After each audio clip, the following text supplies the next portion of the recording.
ಆನಂತರ ಏಷ್ಯಾನೆಟ್ ಸುವರ್ಣ ನ್ಯೂಸ್ ಜೊತೆ ದೇವಸ್ಥಾನದ ಅರ್ಚಕರು ಮಾತನಾಡಿದ್ರು.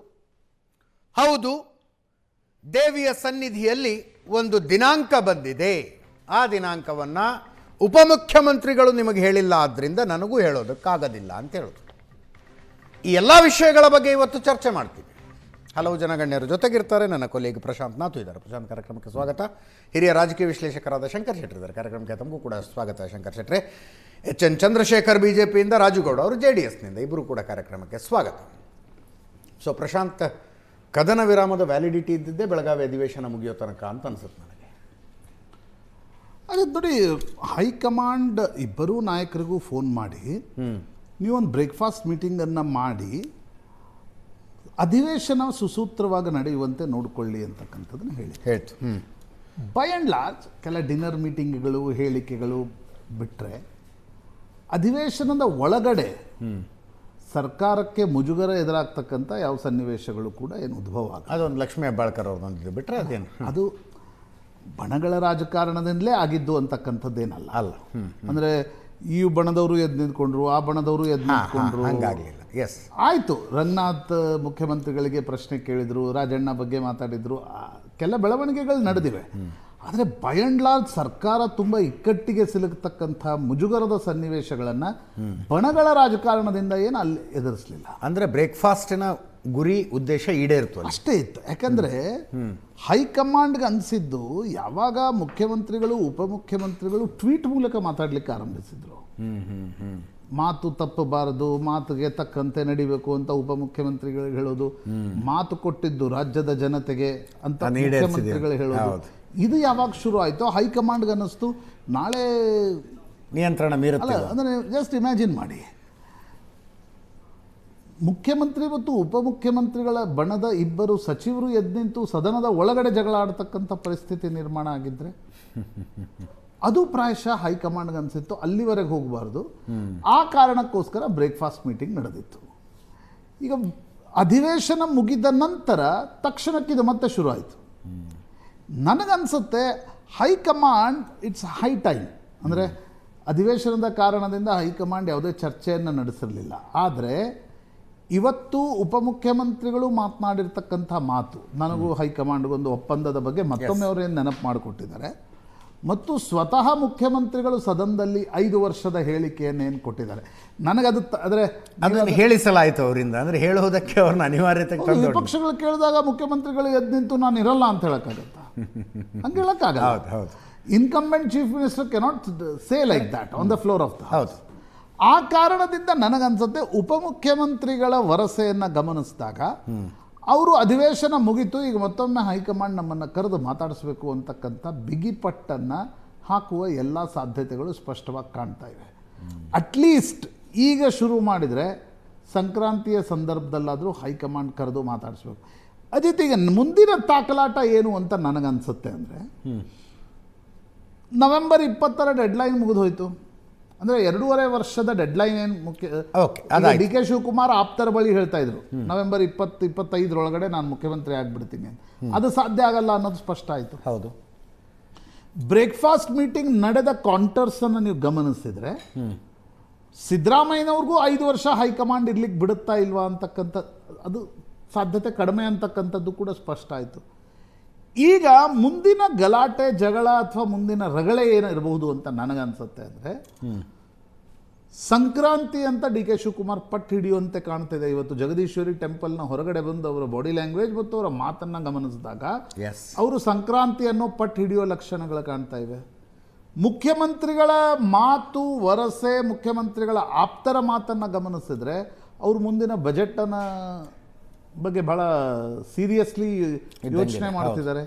ಹಾಗಿರುವಾಗ ಸಂಕ್ರಾಂತಿಗಾಗತ್ತೋ ಅಥವಾ ಬಜೆಟ್ ನಂತರ ಮಾತುಕತೆ ಕೂರೋಣ ಅನ್ನೋ ಮುಖ್ಯಮಂತ್ರಿಗಳ ಏನೊಂದು ಅವರ ಬಣದ ವಾದ ಇದೆ, ಅದನ್ನು ಹೈಕಮಾಂಡ್ ಪುರಸ್ಕರಿಸುತ್ತೋ ಅನ್ನೋದು ಬಹಳ ಮುಖ್ಯ ಆಗುತ್ತೆ. ಬಟ್ DK ಶಿವಕುಮಾರ್ ಕೂಡ ಬಜೆಟ್ವರೆಗೆ ಸುಮ್ಮನೆ ಕೂರ್ತಾರೆ ಅಂತ ಅನಿಸ್ತಾ ಇಲ್ಲ. But it doesn't mean that, ನಾನು ಸಂಜೆ ಕೂಡ ಮಾತಾಡಿದೆ, ಪಾರ್ಟಿ ಫ್ರೇಮ್ ವರ್ಕ್ ಬಿಟ್ಟು ಇಬ್ಬರು ಕೂಡ ಇನ್ನೂವರೆಗೆ ಏನು ಯೋಚನೆ ಮಾಡ್ತಾ ಇಲ್ಲ. ಹೌದು, ಅದು ಸಾಕಷ್ಟು ಅದರ ಬಗ್ಗೆ ಸ್ಪೆಕ್ಯುಲೇಷನ್ಸ್ಗಳು ಬೇರೆ ಬೇರೆ ಕಡೆ ಬೇರೆ ಬೇರೆ ನಡೆದಿದ್ರೂ ಕೂಡ ಪಾರ್ಟಿ ಫೋರಮ್ಮು ಮತ್ತು ಪಾರ್ಟಿಯ ಚೌಕಟ್ಟಿನ ಹೊರಗಡೆ ಇನ್ನೂ ಕೂಡ ಈ ಕ್ರೈಸಿಸ್ ಹೋಗ್ತಾ ಇದೆ ಅಂತ ಅನಿಸ್ತಾ ಇಲ್ಲ. ಇಬ್ರಿಗೂ ಸ್ಪಷ್ಟ ಇದೆ ಹೈಕಮಾಂಡ್ ಕರೆದು ಮಾತಾಡಬೇಕು ಅಂತ. ಸಿದ್ದರಾಮಯ್ಯನವ್ರಿಗೆ ಅನ್ಸುತ್ತೆ ಹೈಕಮಾಂಡ್ ಸ್ವಲ್ಪ ಡಿಲೇ ಮಾಡಿದ್ರೆ ಏನು ತಪ್ಪಿದೆ, ಯಾಕೆ ಕರೆದು ಮಾತಾಡ್ಸ್ಬೇಕು ಈಗ ಅವರು. ಡಿ ಕೆ ಶಿವಕುಮಾರ್ಗೆ ಅನಿಸ್ತಾ ಇದೆ ಹೈಕಮಾಂಡ್ ಆದಷ್ಟು ಬೇಗ ತಡ ಮಾಡ್ತಿದೆ. ಸೊ ಹೈಕಮಾಂಡ್ ಕರಿಬೇಕಾ ಕರಿಬೇಡವಾ ಅನ್ನೋದು ಮುಂದಿನ ಜಗಳದ ಅಥವಾ ಮುಂದಿನ ತಿಕ್ಕಾಟದ ವಿಷಯ ಅಂತ ಅನ್ಸುತ್ತೆ ನನಗೆ. ಅಲ್ಲ, ಕರಿಬೇಕಾ ಕರಿಬಾರ್ದ ಆಪ್ಷನ್ನೇ ಇಲ್ಲ, ಕರಿಲೇಬೇಕು. ಅಲ್ಲ, ಯಾವಾಗ ಈಗ ನೀವು ಹೈಕಮಾಂಡ್ ಕರಿತು ಅಂತ ಅನ್ಕೋಣ, ಕರೆದು ಮುಖ್ಯಮಂತ್ರಿಗಳನ್ನ ಮಾತಾಡಿಸಿ ಮುಖ್ಯಮಂತ್ರಿಗಳ ಬಣ ಇಲ್ಲ ಆಗೋದೇ ಇಲ್ಲ ಅಂತಾದರೆ ಈ ಜಗಳ ಮತ್ತೊಂದು ಹಂತಕ್ಕೆ ಹೋಗುತ್ತೆ. ಅನೇಕ ಬಾರಿ ಈಗ ಹೈಕಮಾಂಡ್ ಮಾಡ್ತಿರೋದೇನು ಇಷ್ಟು ದಿನಗಳ ಕಾಲ ಫೈಲನ್ನು ಅವ್ರ ಕುರ್ಚಿ ಬುಡಕ್ಕೆ ಹಾಕೊಂಡು ಕೂತಿದ್ದಾರೆ. ಹೌದು. ಸಿದ್ದರಾಮಯ್ಯನವ್ರೇನಂತಾರೆ ಇನ್ನೊಂದಿಷ್ಟು ದಿನ ನೀವು ಕುರ್ಚಿ ಬುಡಕ್ಕೆ ಹಾಕೊಂಡು ಕೂತ್ಕೊಳ್ಳಿ. ಈಗ ಯಾಕಂದ್ರೆ ಚರ್ಚೆ ಶುರು ಆದ ತಕ್ಷಣ ಬೇಕೋ ಬೇಡವೋ ಅನ್ನೋದು ಶುರು ಆಗ್ಬಿಡುತ್ತೆ. ಕರೆಕ್ಟ್. ನೀವು ಈಗ ಸಿದ್ದರಾಮಯ್ಯನವ್ರನ್ನ ಕರೆದು ಹೈಕಮಾಂಡ್ ಮನವೊಲಿಸೋಕ್ಕಾಗಲ್ಲ. This and date we will give, you have to relinquish your post on this day ಅಂತ ಹೈಕಮಾಂಡ್ ಹೇಳೋಕ್ಕಾಗಲ್ಲ.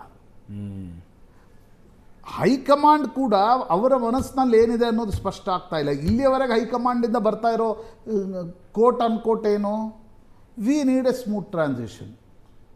ಆ ಸ್ಮೂತ್ ಟ್ರಾನ್ಸಿಷನ್ನ ಡೆಫಿನೇಷನ್ ಏನು? ಸಿದ್ದರಾಮಯ್ಯನವರ ಪ್ರಕಾರ ಬಜೆಟ್ ಮತ್ತು ಜಾತಿ ಗಣತಿಯ ಇಂಪ್ಲಿಮೆಂಟೇಷನ್ ನಂತರ ಅದರ ಚರ್ಚೆ. ಅಲ್ಲಿ ತನಕ ನೀವು ಸುದ್ದಿನೇ ಎತ್ತಬೇಡ್ರಿ ಅಂತ. ಡಿ ಕೆ ಶಿವಕುಮಾರ್ಗೇನು ಸಂಕ್ರಾಂತಿ ಒಳಗಡೆ ಇದು ಡಿಸೈಡ್ ಆಗಬೇಕು, ಸಂಕ್ರಾಂತಿ ಆದಮೇಲೆ ಉತ್ತರಾಯಣದಲ್ಲಿ ನಾನು ಮುಖ್ಯಮಂತ್ರಿ ಆಗಬೇಕು. ಮುಖ್ಯಮಂತ್ರಿ ಆಗದೇ ಹೋದರೂ ಕೂಡ 15 ದಿನನೋ 20 ದಿನನೋ ಆ ಟೈಮ್ ಲೈನನ್ನು ನೀವು ನನಗೆ ಹೇಳಬೇಕು. ಅದನ್ನೇ ಡಿ ಕೆ ಶಿವಕುಮಾರ್ ಬಯಸ್ತಾ ಇದ್ದಾರಲ್ವ. ಯಾವಾಗ ರಾಹುಲ್ ಗಾಂಧಿ ಅಪಾಯಿಂಟ್ಮೆಂಟ್ ಕೊಡಲಿಲ್ಲೋ ಡಿ ಕೆ ಶಿವಕುಮಾರ್ ಇಲ್ಲಿ ಬಂದು ಮಾಡಿದ್ದೇನು? ಶಾಸಕರು ದಿನ ಹೇಳಿಕೆ ಕೊಟ್ಟರು, ಶಾಸಕರು ದಿಲ್ಲಿ ಪ್ರವಾಸ ಮಾಡಿದರು. ನನಗನ್ಸುತ್ತೆ ತಾಯಿ ಜಗದೀಶ್ವರಿಯ ದರ್ಶನದ ನಂತರ ಬಹುತೇಕ ಅವರು ಹೊಸ ವರ್ಷದವರೆಗೆ ಕಾಯ್ತಾರೋ ಕಾಯಲ್ವೋ, ದಟ್ ಡಿಪೆಂಡ್ಸ್ ಆನ್ ದೇರ್ ರಣತಂತ್ರ. ಬಟ್ ಚಟುವಟಿಕೆಗಳು ನಿಧಾನವಾಗಿ ಮತ್ತೆ ಡಿ ಕೆ ಶಿವಕುಮಾರ್ ಬಣದಿಂದ ಶುರು ಆಗ್ತಾ ಉಂಟು. ಸಿದ್ದರಾಮಯ್ಯನವ್ರ ಬಣ ಸುಮ್ಮನೆ ಕೂತ್ಕೊಳ್ಳುತ್ತಾ ಸರ್? ನಿನ್ನೆ ಡಿನ್ನರ್ನಲ್ಲಿ ಸಿದ್ದರಾಮೋತ್ಸವವನ್ನು ಇನ್ನೊಂದು ಸಲ ಮಾಡಬೇಕು ಅಂತೇನೋ ಚರ್ಚೆ ಆಯ್ತಂತೆ. ಅಹಿಂದ ಒಕ್ಕೂಟದವರು ಸಮಾವೇಶಗಳನ್ನು ಮಾಡ್ತಾರೆ, ಅದಕ್ಕೆ ಏನು ತನು ಮನ ಧನದಿಂದ ಸಹಾಯ ಮಾಡೋದು ಅಂತೇನೋ ಚರ್ಚೆ ಆಯ್ತಂತೆ. ಈಗ ಅಜಿತ್ ಅವರೇ, ರಾಜ್ಯದಲ್ಲಿ ಒಂದು ಗೊಂದಲ ಕ್ರಿಯೇಟ್ ಆಗಿದೆ. ಈಗ CM ಕುರ್ಚಿ ಬಗ್ಗೆ ಒಂದು ಗೊಂದಲ ಕ್ರಿಯೇಟ್ ಆಗಿದೆ. ನಾವೆಲ್ಲ ಪ್ರಜೆಗಳು ಇದೇನಪ್ಪ ಅಂತ ಕಾಯ್ತಾ ಇದ್ದೇವೆ. ಇದು ಆಲ್ಮೋಸ್ಟ್ ಯಾವಾಗ ಅವರು ವೋಟ್ ತಗೊಂಡ್ರು ಅಲ್ಲಿಂದ ಒಂದು 2 ತಿಂಗಳಲ್ಲಿ ಶುರುವಾಗಿದೆ ಇದು. ಸೊ ನಮಗೆಲ್ಲ ಗೊತ್ತಿರಲಿಲ್ಲ, ಕೆಲವರು ಹೇಳ್ತಾ ಇರೋ ಒಂದು ಒಪ್ಪಂದ ಆಗಿದೆ 2.5 ವರ್ಷ ನಂತರ ಅಂತ. ಬಟ್ ಈಗಂತೂ ಸ್ಪಷ್ಟ ಆಗಿದೆ ಒಂದು ಒಪ್ಪಂದ ಅಂತ ಆದದ್ದು ಹೌದು. ಆ್ಯಕ್ಚುಲಿ ಒಪ್ಪಂದ ಅಂತ ಆದದ್ದು ಹೌದು. ಯಾಕಂದರೆ ಅವ್ರು ಒಪ್ಪಂದ ಹೇಳ್ತಾ ಇದ್ದಾರೆ ಒಪ್ಪಂದ ಆಗಿದೆ ಅಂತೆ. ಬಟ್ ಇವತ್ತು ಸಿದ್ದರಾಮಯ್ಯನವರು ಅಸೆಂಬ್ಲಿ ಹೇಳ್ತಾರೆ ಒಪ್ಪಂದವೇ ಆಗಿಲ್ಲ ಅಂತ ಹೇಳ್ತಾರೆ, ಹೌದಲ್ವಾ? ಅಸೆಂಬ್ಲಿಯಲ್ಲಿ ಇಲ್ಲಿ ನೋಡಿ, ಇವತ್ತು ನಾನು TV ನೇಷನಲ್ ಚಾನಲ್ ನೋಡ್ತಾ ಇದ್ದೆ, ಅದರಲ್ಲಿ ಕ್ಲಿಯರ್ ಹೇಳ್ತಾರೆ ಅವರು. ಆ ಸ್ಟೇಟ್ಮೆಂಟ್ ನೇಷನಲ್ ಚಾನಲ್ ಹೆಸರು ಹೊಡೆದಿಲ್ಲ, I have been elected for 5 years, will serve for 5 years ಅಂತ. ಕರೆಕ್ಟ್. ಬಟ್ ಒಬ್ಬ CM ಆದವರು on the floor of house ನಿಂತ್ಕೊಂಡು ಇನ್ನೇನು ಹೇಳಬೇಕು ಹೇಳಿ ರಿಪೀಟ್ ಹೇಳಿ. ಅವರು ಅದು ಹೇಳಿ, ನಾನು ಹೈಕಮಾಂಡ್ ಅಲ್ಲಿ ಇವತ್ತು ಆ ರೀತಿ ಹೇಳುವುದಿಲ್ಲ, ನಾನು ಹೈಕಮಾಂಡ್ ಹೇಳಿದಾಗ ಕೇಳ್ತೇನೆ ಅಂತ ಅವರು ಅಲ್ಲಿ ಹೇಳುವುದಿಲ್ಲ. ಇರೋದಾಯ್ತಲ್ಲ, ಎಲ್ಲ ಹೊರಗಡೆ ಎಲ್ಲ ಹೈಕಮಾಂಡ್ ಹೇಳಿದಾಗ ಕೇಳ್ತೇನೆ ಅಂತ ಹೇಳ್ತಾರೆ. ಫ್ಲೋರ್ ಆಫ್ ದಿ ಹೌಸ್ ಅಲ್ಲಿ ಅವ್ರು ಹೇಳ್ತಾರೆ I will be CM for 5 years ಅಂತೇಳಿ. ಸೊ ಇಲ್ಲಿ ಒಬ್ಬ ಮಾಸ್ ಲೀಡರ್ ಅಂತ ಈಗ ಎಲ್ರಿಗೂ ಗೊತ್ತು. ಎಲ್ಲಿ ತನಕ ಅಂದರೆ ಈಗ ಪ್ರಭಾವ ನಮ್ಮ ಡಿ ಕೆ ಅವರ ಪ್ರಭಾವ ಒಂದು ಒಕ್ಕಲಿಗೆ ಏರಿಯಾದಲ್ಲಿ. ಮುಂದೆ ನೀವು ಅಲ್ಲಿ ತುಮಕೂರು ಡಿಸ್ಟ್ರಿಕ್ಟ್ ದಾಟಿದ ಮೇಲೆ, ಶಿರಾ ದಾಟಿದ ಮೇಲೆ ಮುಂದೆ ಹೋಗುವಾಗ ನಿಮ್ಮ ಹಿರಿಯೂರು, ಚಿತ್ರದುರ್ಗ, ದಾವಣಗೆರೆ ಅಲ್ಲಿ ಒಕ್ಕಲಿಗರ ಪ್ರಾಬಲ್ಯ ಕಮ್ಮಿ. ಸೊ ಮೆಜಾರಿಟಿ ಆಫ್ ದಿ ಸಾಧಾರಣ ಒಂದು 80-90 ಕಾನ್ಸ್ಟಿಟ್ಯೂನ್ಸಿ, ಉಳಿದ ಒಂದು 150 ಕಾನ್ಸ್ಟಿಟ್ಯೂನ್ಸಿಯಲ್ಲಿ ಒಕ್ಕಲಿಗ ವೋಟ್ ಬ್ಯಾಂಕ್ ಇಲ್ಲ ಅಲ್ಲಿ. ಹಾಗೆಲ್ಲ ಇದೆಲ್ಲ ಹೈಕಮಾಂಡ್ ಇದೆಲ್ಲ ಒಂದು ಜಾಗೃತಿ ಆಗೋ ಚರ್ಚೆ. ಹೈಕಮಾಂಡ್ ಅವರಿಗೆ ಮನನೋಯಿಸದೆ ತೆಗಿಲಿಕ್ಕೆ ನೋಡ್ತಾರೆ. ಎಲ್ಲಾದರೂ ಅವ್ರು ರಿಲಿಂಕ್ವಿಶ್ ಮಾಡಿ ಅಂತ ಹೇಳಿದರೆ ಯಾವುದೇ ಒಂದು ಮನನೋಯಿಸದೆ ಅದಕ್ಕೆ. ಸಪೋಸ್ ಸಿದ್ದರಾಮಯ್ಯ ಇಳಿಸಿದ್ರೆ ಮುಂದೆ ಅವ್ರಿಗೆ ಯಾವ ಪೋಸ್ಟ್ ಉಂಟಿಲ್ಲ, ಯಾವುದಾದ್ರೂ ಒಂದು ಪೋಸ್ಟ್ ಉಂಟಾ? ಪಾರ್ಟಿ ಅಧ್ಯಕ್ಷ ಕೊಡು ಅಂದರೆ ಅವರು ಏಜನ್ನು ಪರ್ಮಿಟ್ ಮಾಡಲ್ಲ, ಅದೇ ರಾಜ್ಯಾದ್ಯಂತ ಓಡಾಡಬೇಕು, ಓಡಲಿ ಸಾಧ್ಯ ಇಲ್ಲ ಅವರಿಗೆ. ಸೊ ಅವರು ಒಂದೇ ಕಂಡೀಷನ್ ಹೇಳ್ತಾರೆ, ಏನು ನಾನು ಒಂದು ವೇಳೆ ನನ್ನ ತೆಗೆದು ನನಗೆ ಯಾವುದೇ ಪೋಸ್ಟಲ್ಲಿ ಮುಂದುವರಲಿಕ್ಕೆ ನನಗೆ ಇಂಟೆನ್ಷನ್ ಇಲ್ಲ. ಆಲ್ಮೋಸ್ಟ್ ಅವ್ರು ರಾಜಕೀಯದಲ್ಲಿ ನಿವೃತ್ತಿ ಆದಾಗೇ. ಸೊ ಅವರ ವೋಟ್ ಬ್ಯಾಂಕ್ ಅವರೊಟ್ಟಿಗೆ ಹೋಗ್ತದಾ ಅಥವಾ ಆ ವೋಟ್ ಬ್ಯಾಂಕ್ ಕಾಂಗ್ರೆಸ್ನೊಟ್ಟಿಗೆ ಇರ್ತದಾ? ಇದೆಲ್ಲ ಗೊಂದಲಗಳು ಉಂಟು ಆ್ಯಕ್ಚುಲಿ. ನಾವೇನು ಹೇಳ್ತೇವೆ, ಹೈಕಮಾಂಡ್ ಡಿಲೇ ಮಾಡ್ತುಂಟು, ಡಿಸಿಷನ್ ತಗೊಳ್ಳಿಗೆ ಡಿಲೇ ಮಾಡ್ತುಂಟು. ಅವರು ಅಷ್ಟೇ, ಇದೇನು ಹಾವು ಸಾಯಬಾರ್ದು ಕೋಲು ಮುರಿಬಾರ್ದು ಅಂತದ್ದು ಒಂದು ಗಾದೆ ಉಂಟಲ್ಲ, ಆ ರೀತಿಯಾಗಿದೆ. ಇದನ್ನು ಒಂದು ಒಪ್ಪಂದ ಮಾತು ಕೊಟ್ಟ ಪ್ರಕಾರ DK ಅವರನ್ನು ಕೂತ್ಕೊಳಿಸ್ಬೇಕಾ ಬೇಡವಾ, ಅಥವಾ ಸಿದ್ದರಾಮಯ್ಯನವರ ಮನಸ್ಸು ನೋಯಿಸದೆ ಅವರನ್ನು ಇಳಿಸಬೇಕಾ ಬೇಡವಾ? ಇದೆಲ್ಲ ಗೊಂದಲ ಬಂದು. ಈಗ ನಾವು ರಾಜ್ಯದಲ್ಲಿ ನೋಡ್ತೀವಿ, ಯಾವಾಗಲಾದ್ರೂ ಒಂದು ಪಕ್ಷ ಅಧಿಕಾರ ಬಂದ ಕೂಡಲೇ ರಾಜ್ಯದಲ್ಲಿ ಅವರು ಅಧಿಕಾರ ಮಾಡ್ತಿದ್ದಾಗರೆ ಒಬ್ಬರು ಚೀಫ್ ಮಿನಿಸ್ಟರ್ ಅಧಿಕಾರ ಮಾಡ್ತಾರೆ, ಪಾರ್ಟಿ ಪ್ರೆಸಿಡೆಂಟ್ ಅಥವಾ ಪಾರ್ಟಿ ಆಫೀಸ್ ಬೇರರ್ಸ್ ಪಕ್ಷದ ಬಲವರ್ಧನೆ ಅದನ್ನು ಬಲಿಷ್ಠ ಮಾಡೋದು ಹೇಗೆ ನೋಡ್ತಾರೆ. ಲಾಸ್ಟ್ 2.5 years ಏನಾದರೂ ಮಾಡಿದಾರಾ? ಎಕ್ಸೆಪ್ಟ್ ಅವರು ಇವರು ಸೋನಿಯಾ ಗಾಂಧಿ ರಾಹುಲ್ ಗಾಂಧಿ ಬಗ್ಗೆ ಬೇಕಾದರೆ ಅವ್ರ ಬಗ್ಗೆ ಏನಾದರೂ ಡೆಲ್ಲಿಯಲ್ಲಿ ಕಮೆಂಟ್ ಆದರೆ ಅದ್ರ ಬಗ್ಗೆ ಒಂದು ಬಾವುಟ ಹಾರಿಸ್ತಾರೆ ಶಿವಾಗಿ. ಇಲ್ಲಿ ಪ್ರತಿಯೊಂದು ಬೂತ್ ಮಟ್ಟದಲ್ಲಿ ಅಥವಾ ತಾಲೂಕು ಮಟ್ಟದಲ್ಲಿ ಏನಾದರೂ ಒಂದು ಕಾರ್ಯಕ್ರಮ ಉಂಟಾ ಅದನ್ನು BJಪಿಯಿಂದ ಕಲ್ತ್ಕೊಳ್ಬೇಕು. ಮೋದಿಯವರ ಅಧಿಕಾರಕ್ಕೆ ಬಂದ ಮೇಲೆ ಯಾವ ಸ್ಟೇಟ್ಗಳಲ್ಲಿ ಅವರು ಒಂದು ಅಲ್ಲ ಕಾಂಗ್ರೆಸ್ ವಕ್ತಾರ ಇಲ್ಲ ಅಂತ ಹಿಂಗೆ ಅಂತೀರಿ. 100 ಕಾಂಗ್ರೆಸ್ ಆಫೀಸ್ಗಳನ್ನು ಮಾಡ್ತಿದ್ದಾರೆ ಯಾರು ಇಲ್ಲಿ ಕರ್ನಾಟಕದಲ್ಲಿ. ಅದು ಮೊದಲೇ ಇತ್ತು ಆ ಪ್ಲಾನ್ ಆಯ್ತು ಇದಂತಲ್ಲ ಮೊದಲೇ ಇತ್ತು ಅದು ಎಲ್ಲಿ ಮೊನ್ನೆ ತಾನೇ ವೋಟ್ ಚೋರಿ ಅಭಿಯಾನಕ್ಕೆ ಇಲ್ಲಿಂದ ಸಾವಿರಾರು ಜನ ಕರ್ಕೊಂಡು ಹೋಗಿ ಅಭಿಯಾನ ಅದೇ ಹೇಳೋದು. ಯಾಕೆ ಅಭಿಯಾನ ಅದು ಇದೇ national level national issue state ಇಶ್ಯೂಸಲ್ಲಿ ಸ್ಟೇಟಲ್ಲಿ ಏನು ಎಕ್ಸೆಪ್ಟ್ ಇವ್ರದ್ದು ಏನಂತ ಹೇಳಿದ್ರೆ ಈ ತಾಲೂಕು ಮಟ್ಟದಲ್ಲಿ ಒಂದು ತಹಶೀಲ್ದಾರ್ ಟ್ರಾನ್ಸ್ಫರ PSI ಟ್ರಾನ್ಸ್ಫರ್ ಒಂದು ಇವ್ರು ನಡೀತಾ ಉಂಟು ಅಷ್ಟೇ. ಮತ್ತೆ ಪಾರ್ಟಿ ವರ್ಕರ್ಸ್ಗೆ ಏನಾದರೂ ಇವ್ರು ಕೊಟ್ಟಿದ್ದಾರೆ ಪಾರ್ಟಿ ವರ್ಕರ್ ಪ್ರತಿ ಯಾರೇ ಒಂದು ಕಾಂಗ್ರೆಸ್ ವರ್ಕರ್ ಹತ್ರ ಕೇಳಿ ನೀವು ಅದು ನಿಮ್ಮ ಹತ್ರ ಏನ್ರಿ 5 ವರ್ಷ CM ಚೇಂಜ್ ಆಗ್ತಾರೆ ಅಂತಲೇ ಇವರು ಎಲ್ಲ ತಲೆಯಲ್ಲಿ ಓಡಾಡೋದಷ್ಟೇ. ಅವರ ಪಾರ್ಟಿ ಹೇಗೆ ಪಕ್ಷವನ್ನು ಬಿಲ್ಡ್ ಆಗಿದೆ ಅದು ನೋಡೋ ಅಲ್ಲ ಈಗ ಮೇಯ್ನಾಗಿ ಕಾಯ್ತಾ ಇರೋದು ಅನ್ಲೆಸ್ ಒಂದು ಕಾಂಗ್ರೆಸ್ ಹೈಕಮಾಂಡ್ ಒಂದು ಡಿಸಿಷನ್ ಕೊಡೋ ತನಕ ಇದೆ ಪಾರ್ಟಿ ಬಲವರ್ಧನೆ. ನೀವು ನೋಡಿ ಫಾರ್ ಎಕ್ಸಾಂಪಲ್ ಕಾಂಗ್ರೆಸ್ ಅದರಲ್ಲಿ ಕಲ್ತ್ಕೊಳ್ಬೇಕು BJಪಿನ. ನಾನು ಆ ಕಾಂಗ್ರೆಸ್ ವಕ್ತಾರ ಇಲ್ಲ ಅಂತ ಹೇಳೋದಲ್ಲ, ಇಲ್ಲಾದರೂ ಹೇಳ್ತೇನೆ, ಇದ್ರೂ ಹೇಳ್ತೇನೆ, ಇಲ್ಲಾದರೂ ಹೇಳ್ತೇನೆ. ನೋಡಿ ಯಾವುದೇ ಒಂದು ಮೋದಿಯವ್ರು ಬಂದ ಮೇಲೆ ಎಷ್ಟು ಗೌರ್ಮೆಂಟಲ್ಲಿ ನಾರ್ತ್ ಈಸ್ಟ್ ಸ್ಟೇಟ್ಗಳವರು 4 MLAಗಳು ಇರಲಿಲ್ಲ. ಅವ್ರದ್ದು ಅಸ್ಸಾಂ ಅಂತ ಸ್ಟೇಟ್ಗಳಲ್ಲಿ ಮೋದಿಯವ್ರು ಬರೋದು 4 MLAಗಳಿಲ್ಲ.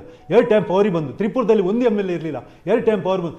ಪವರಲ್ಲಿರುವಾಗ ಒಂದು ರೋಷ ಇರ್ತದೆ, ಒಂದು ಶಕ್ತಿ ಇರ್ತದೆ ನಮ್ಮ ಪಕ್ಷವನ್ನು ವೃದ್ಧಿಸಬೇಕಂತೇಳಿ. ಅದನ್ನು ಕಾಂಗ್ರೆಸ್ನ ಕರ್ನಾಟಕದಲ್ಲಿ 140 MLA ತಗೊಳ್ಳುವಾಗ ಎಷ್ಟೊಂದು ಬಲಿಷ್ಠವಾದ ಸರ್ಕಾರವನ್ನು ಕೊಟ್ಟು ಎಷ್ಟು ಪಾರ್ಟಿಯನ್ನು ಎಷ್ಟು ಬಲಿಷ್ಠವಾಗಿ ಬೆಳೆಸ್ಬೋದಿತ್ತು. ಆ ಚಾನ್ಸನ್ನೇ ಅಪರ್ಚುನಿಟಿಯನ್ನು ಕಳ್ಕೊಂಡ್ರು. ಆ್ಯಕ್ಚುಲಿ 140 MLAಗಳು ಇರುವಾಗ ಎಷ್ಟು ಪ್ರಬಲವಾಗಿರಬೇಕಿತ್ತು. ಜನರ ಬಾಯಲ್ಲಿ ಇದೆಲ್ಲ ಮಾತಾಡಲೇಬಾರ್ದಿತ್ತು. ಆ್ಯಕ್ಚುಲಿ ಏನೋ ಒಂದು ಡಿಸಿಷನ್ ತಗೊಂಡಿದ್ದಾರೆ ಹೈಕಮಾಂಡ್ ಇಲ್ಲ.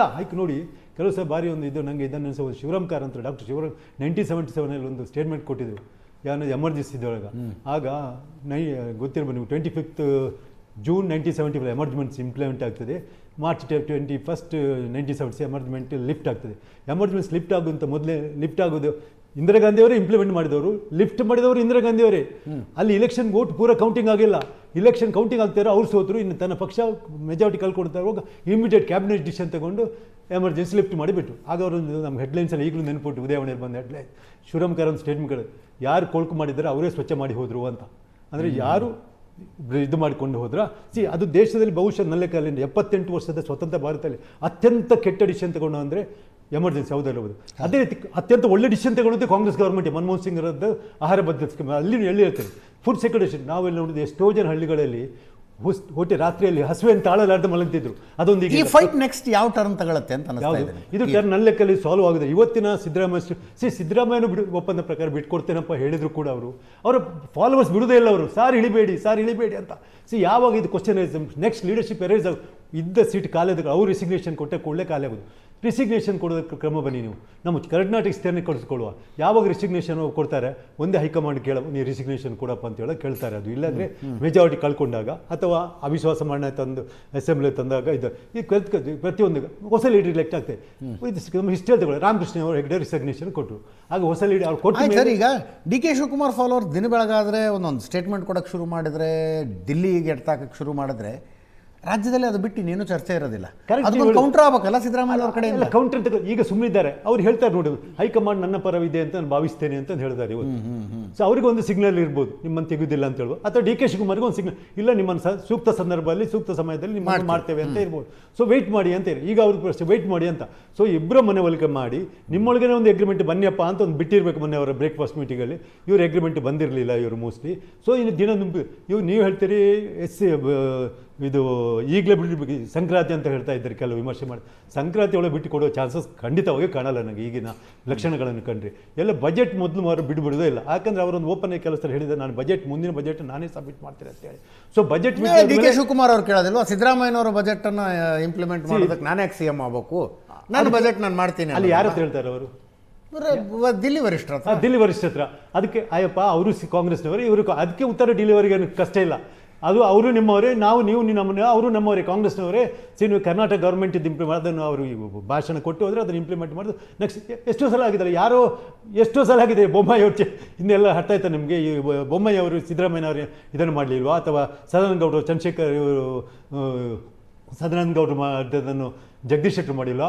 ಅದೇ ಅವರೇ ಮಾಡಬೇಕಂತೇನಿಲ್ಲ. ಇದೇನು ಗೊತ್ತಾ, ಇದು ಒಂದು ರಾಜ್ಯ ಜನಕ್ಕೆ ಸ್ಪಷ್ಟ ಸಂದೇಶ ಕೊಡಲಿಕ್ಕೆ ಸಾಧ್ಯನೇ ಇಲ್ಲ ಇವ್ರ ಹತ್ರ. ಆ್ಯಕ್ಚುಲಿ ಇದರಲ್ಲಿ ಹೈಕಮಾಂಡ್ ಕೂಡ ಇನ್ನೂ ಟೈಮ್ ತಗೊಳ್ತದೆ.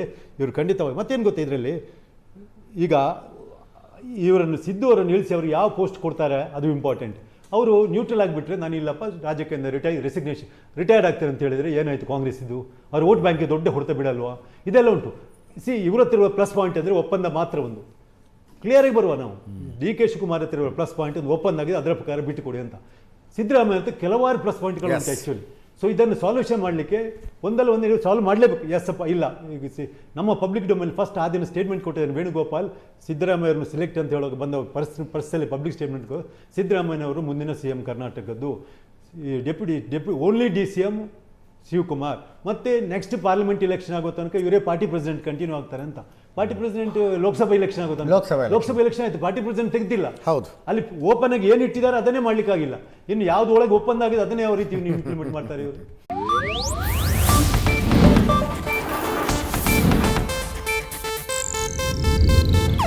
ಇದು ಏಷ್ಯಾನೆಟ್ ನ್ಯೂಸ್ ನೆಟ್ವರ್ಕ್ ಪ್ರಸ್ತುತಿ.